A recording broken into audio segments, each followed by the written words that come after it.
Proofs of the Astral Body by Theophile Pascal. This piece is taken from Reincarnation, a Study in Human Evolution. Published in English in 1910. Translated by Fred Rothwell.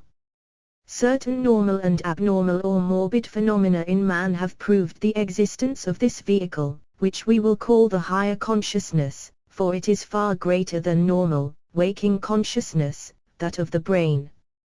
In the somewhat rare cases in which this consciousness is expressed in the physical world, it is forced to make use of the brain. Now, in the majority of men, the latter is still incapable of vibrating harmoniously with the matter which forms the astral vehicle. This is because the density of the atoms of the brain cells which preside over thought is incapable of reproducing the rapid vibrations of the finer matter belonging to the body immediately above it.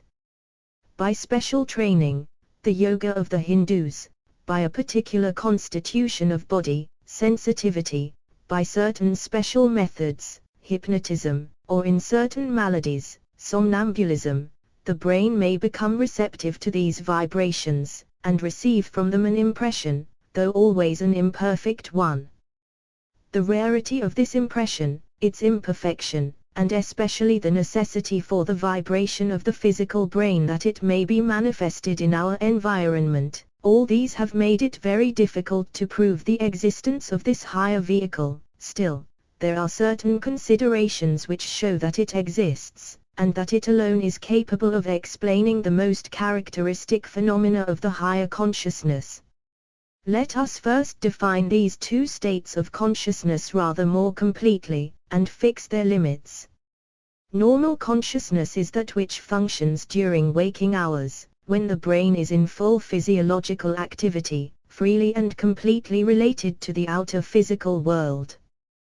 This consciousness is more or less developed according to the individual, but its component parts sensation, emotion, sentiment, reason, intelligence, will, intuition do not exceed known limits. For instance, we do not find clairvoyance, the prophetic faculty, and certain other abnormal faculties, which we shall class under the higher consciousness. The higher consciousness works in the astral body. Whether externalized or not, it seldom manifests itself, and then incompletely. It is accompanied by the more or less complete inhibition of the senses, and by a kind of sleep in which the relations of the subject with the physical world are wholly or partially suspended.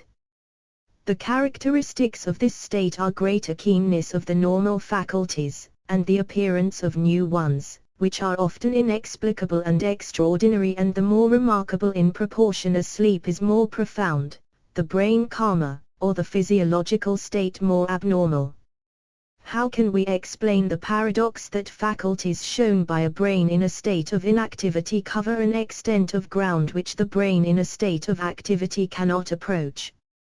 The reason is that the brain, in this case, is not an instrument moved directly by the cause of consciousness, the soul, but a simple recipient, which the soul, then centered in the astral body, impresses on returning to the physical body, if it has been far away, or impresses directly when, whilst acting in the finer vehicle, the latter has not left the body, for, in other words, the brain, by reason of its functional inactivity, vibrates little or not at all in its higher centers. It plays the part of a sounding board at rest, capable of vibrating sympathetically under the influence of a similar board placed by its side.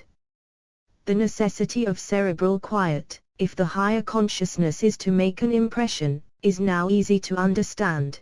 The finer vibration of the astral body cannot be impressed upon the brain when the latter is already strongly vibrating under the action of normal consciousness. For this reason also, the deeper the sleep of the physical body, the better the higher consciousness manifests itself. In ordinary man, organic quiet is scarcely ever complete during sleep. The brain, as we shall see shortly, automatically repeats the vibrations which normal consciousness has called forth during the waking state.